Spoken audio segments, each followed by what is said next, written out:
Beach FM, locals talking to locals. I believe a lady who's closely associated with the Arts Trail going way back. A very good morning and welcome to the program to Shona Moller. Shona, good morning. Good morning, good morning. You are sort of related to the Arts Trail in a way at its really inception, aren't you? Well, I can't really claim that, but my partner Bryce, definitely. He and Ginny Hayes from the council originally set it up. It's since been taken over by the council completely, but yes. Ginny Hayes and Bryce set it up originally. It was quite funny because they actually had difficulty encouraging artists to come on board. Nobody really thought it was going to take off. Oh, but people are like that, aren't they? You know, anything new, they think, oh, that won't work. Oh, that will never fly, that aeroplane thing, no way. And I was on the radio on Sunday, and I was talking about the very first movie that had sound in it, The Jazz Singer, and it starred Al Jolson. The big stars of the time, this is back in the 20s, the big stars of the time didn't want to take part in the movie because they thought that talkies would not work.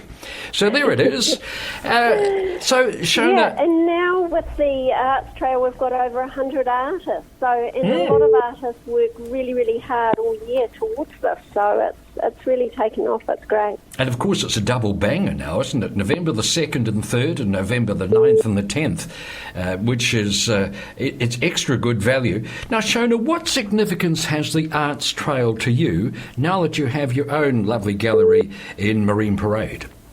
Well, to be honest, every year I'm very surprised at how many people actually come and visit me because, like you say, I'm open all the time.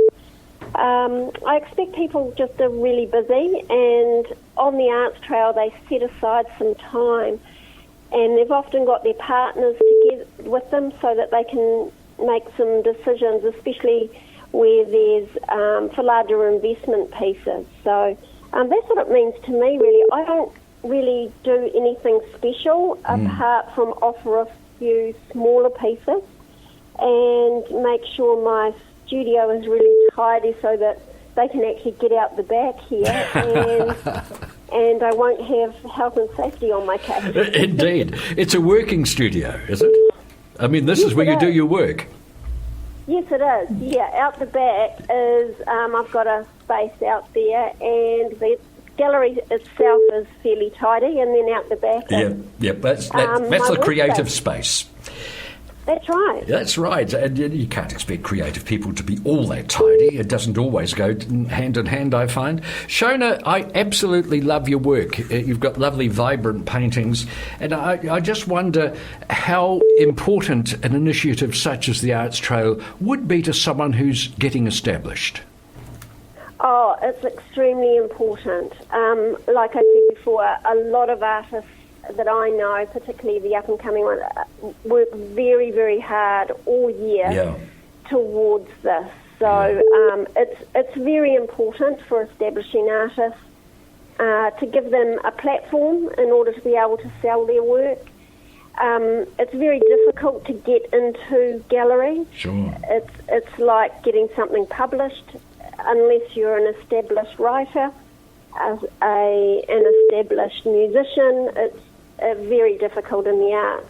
It sure is. No one wants to take a risk, do they? They just go with the established names and the established genres, and they just want to minimise any exposure they may have. So this is really what the Arts Trail is about. It's sort of taking on the risk, and it's presenting the products that people can just concentrate on producing. Yeah, exactly, and I think people feel really safe and well supported when they're in their own environment and people come and visit them, as opposed to it can be a little bit daunting both for exhibiting artists and also visitors to go into a large white gallery space and put their work up.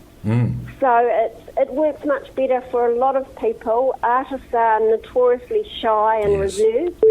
Yes. And so having people come to visit them in their safe space works really well. You make a very good point about creative people very often being shy, I would say almost introverted, because by definition you work alone most of the time, don't you? That's right. Yeah. And you don't have colleagues. You work alone. I'm very fortunate in the fact that I've got my space here and people come and have a chat. Otherwise, I think you'd go a little bit stir-crazy if you had a little studio right down the back of the garden. But that's me, and the little studio down the back of the garden works really, really well for other people. Great stuff. Shona, this has been a great pleasure. Thank you very much for joining us this morning and giving us that perspective on the arts trail. Lovely to chat to you. Thanks for your call. Oh, Lovely. pleasure, Thanks. pleasure. Lovely, Shona. Thank you. There she is. She's quite an artist, that one. I must say that I really appreciate her vibrant work. Shona Moller. 106.3 Beach FM.